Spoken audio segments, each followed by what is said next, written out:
Dişimizden devam hürmetli vatandaş. Cungo'dan import kılınan 200 milyar dolarlık duvarmallığa 10%'den aşırı 25%'den tamamıyla beceriyorum. Eğer kelişim imzalarım, aldığım şart kelişim imzalarım. İkinci ayının 5. günü Prezident Trump bir hafta içinde şirketten bir işaret verin. Eğer iki taraf asla kelişim imzalaşka yakınlap geldiğin bolsa, müddetini keçiktirdi Allah'ını bildirgen. Haberde mındaq görüştüldü. Amerika əməldarlarının deyişçe söhbət Amerika ümid qılıdığan, belki Cungo qılışqa tegişlik bolğan Cungo'nun kurulma karakterlik islahat elip verişine merkezleşken. Dikkat vatandaş, yani çıktı mı? Başta nimeli de Prezident Trump söhbetki siyaset karakterlik söhbet elip kırmak gibi otur dedi şimdi ama enlikli meyyen nimeli de haberdi mi da görürsün. Amerika əməldarlarının deyişçi söhbət Amerika ümid qılıdığan, belki Cungo qılışqa tegişlik bolğan, yani Cungo'nun kurulma karakterlik islahat elip verişine merkezleşken. Demek kurulma karakterge merkezleşti diyen gep, siyaset karakterli söhbetge merkezleşti diyen gep. Bunu endi bu devletle mezmununu bu diplomatik sebepler tüpeyle, diplomatik münasebetler tüpeyle, yaki söhbetlerin cereyan tüpeyle, endi devletten mahfiyetlik oldu bunun mezmununu ortaya gelip çıkmaydı o. Lakin biz bilginimiz kurulma diyen söz, bu söz siyasetge dahil. Siyasetke teyyar turgan söz bolup kaldı hazır. Bu katempe söhbet korulma karakterlik islahat elip veriş merkezleştiydi.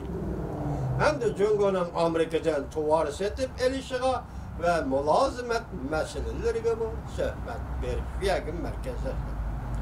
Aksaray 2. ayının 15. günümünde görsetti. İki devlet oturusudaki her kandak gelişim İki devlet oturusunda hasıl bolğan düşünüş əsletmesini öz içine geliş gerek. Her kandak gelişim əsletmini, düşünüş əsletmesini öz içine geliş gerek. Haberde mındaq görüştüldü. Söhbette hakikaten iki taraf öz ara mevcut bulup duruvatkan ihtilaflar doğrusunda sözleşki başladı. Demek, bir de söhbet ceryandı, sonra söhbet edilen başka üzere İhtilaf buluvatkan meseleler, bunun için siyaset karakterlik meseleler var diyen sözleşki başladı. Söhbette haberdar kişilerinin sözleri asaslanğanda Cungo Amerika iki taraf söhbet başlanğandalar. Tabii halda her kaysi tarafla özünü teyyarlığan katolik yaka materyalini birleştirip düşünüş, asıl kılgıcı əsletme hasıl kılıp, ihtilaflık meselelerini tırnakla içine elip, iki taraf her bir ihtilaflık meselelerde ayrım halda özlerinin meydanı, göz karıştırı ve iddialarını şerilidir. Mesela bir mesele üstünde Cungo'nun göz karışını mı? Amerika Koçmuş Tatlarının göz karışını mı? Meydanını mı? Bu şu meseleni tırnakla içine elip bunu şerilidir. Amerika özünün göz karışını şerilidir. Cungo özünün göz karışını şerilidir.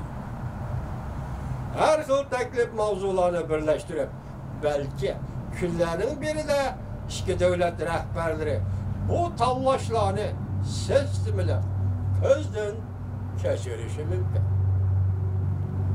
Haberde mındaq görüştüldü.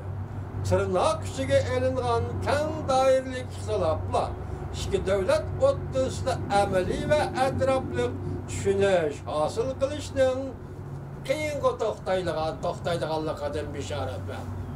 Çünkü bir yerde siyaset arlaşıp gelivatıdır. Siyasi söhbet arlaşıp gelivatıdır. Neymiş geldiğini siz bilmeysiniz, vatandaş ben bilmeyim. Fakat siz biz bildiğin birlikte bazı gelivatkan korunma karakterlik zaten böyle.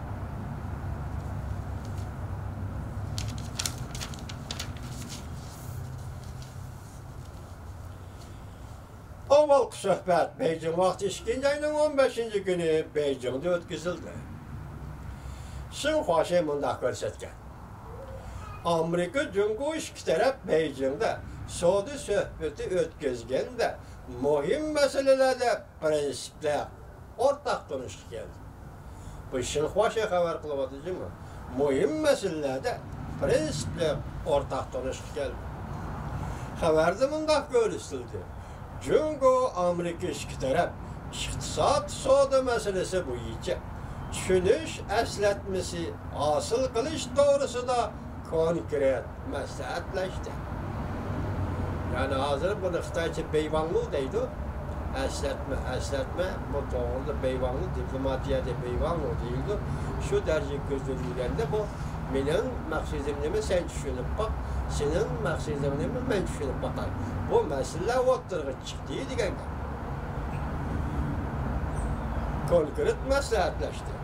İki taraf bunda ko'rsatdi. İki davlat başlıkları maslahatlashib bekitgan vaqt ichida ching tutib xizmat ishlab bir taktikni tirishib olg'a keltirishimiz kerak.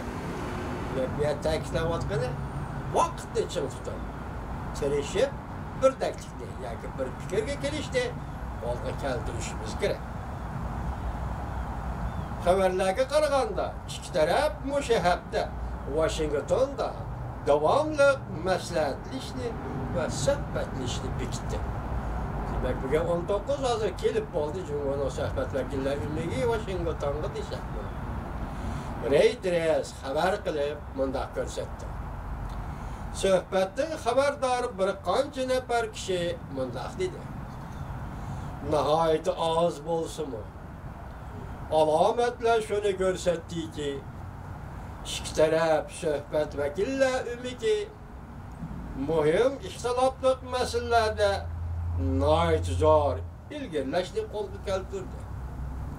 Siz mi sual koyuyorsunuz, ben mi sual koyuyorum? Amerika koşmuş dağıtırılan Cumhuriyet Halk Cumhuriyeti oturursunuz ki, nayet muhim ihtilaflık meseleler. Ne meselelerdi o? Biz bunu fakat tasavvurumuzga taşlaymiz vatandaş. Prezident Trump bilan Reis Xi Jinping kelgisi bir necha hafta ichida uchrashib, kelishib, imzolashga yo'l tuzladi. Demak, 2 ayning 27-28 kuni Prezident Trump Vyetnamning Hanoi shahrida yoki Changhang shahrida ko'rishmoqchi bo'lgan avval Haynanda dedi. Ularning hammasi amaldan qilib, Prezident Trump Reis Xi Jinping bilan ko'rishishni rad qildi. Bu ish o'ng'ay ish emas. Amerika Qo'shma Shtatlari ko'rishning prezidenti Trump bundoq ko'rishishni rad qilish ikkinchi bir davlat uchun aytgan yomon eg'irga to'xtaydigan ishgan diplomatiyada vatandoshlar.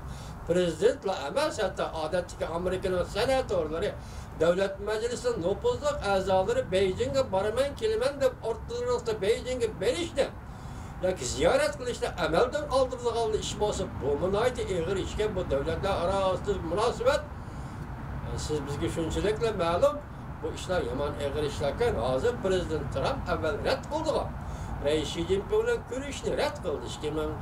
2 ayning 27-28 kunlari ko'rishishni rad qildi. Endi men nima dedi diqqat qiling. Bir necha hafta ichida Prezident Trump bilan Xi Jinping uchrashib, kelishim imzolashga yo'l tuzladi.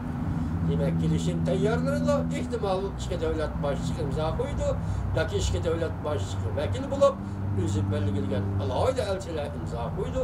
Demak, hozir mushak keldi dedik. Endi gap savol qo'yib, bu kelishimni mazmuni zodi demak.